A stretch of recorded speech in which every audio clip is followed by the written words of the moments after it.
Hello everyone. So this is for, as you can see, Algebra A, and we're going to be finding the volumes of prisms, and the ones specifically that we're going to be looking at are rectangular prisms. Now that's a whole mouthful. We'll just go ahead. It's not that I want to be informal. It's not that I don't want you to know the proper math lingo. We're just going to think of them as boxes, okay? But it's a prism. A box is a type of prism. The prisms that you have seen in science classes look like this.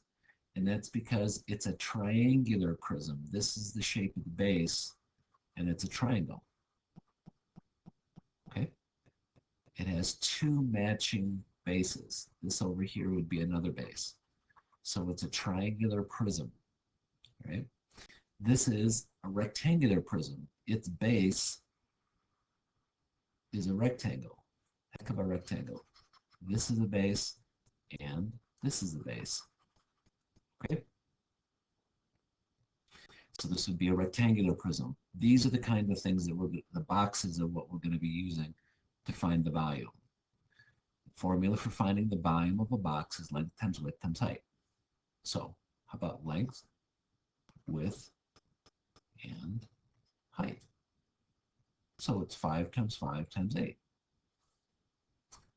Or 5 feet, remember that mark is feet, times 5 feet times 8 feet. So 5 times 5 is 40, times 8. 4 times 8 is 32, so 320. Now you have feet times feet times feet. I know that working with units is a little confusing, but feet times feet times feet would be cubed, so it's 320 cubic feet. Okay. This one, length, okay, which one you call length, which one you call width, which one you call height really doesn't matter because you're multiplying. So would I really probably call that the width? But if I call that the width, then do I really call this the length? You see what I mean? It gets a little weird. So I'm like, yeah, I'd like that to be the width, but I guess I would call that depth. So then where's depth and length times width times height?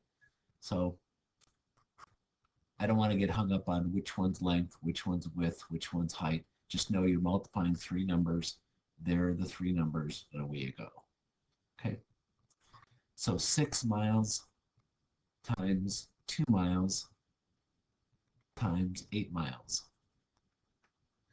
6 times 2 is 12. So I have 12 times 8. If it would be 10, it would be 80. So then what's that, 96 miles cubed, or cubic miles. And that would be your answer. Okay, now the ones in your homework aren't going to have a picture. They're going to have words. They're going to look like this.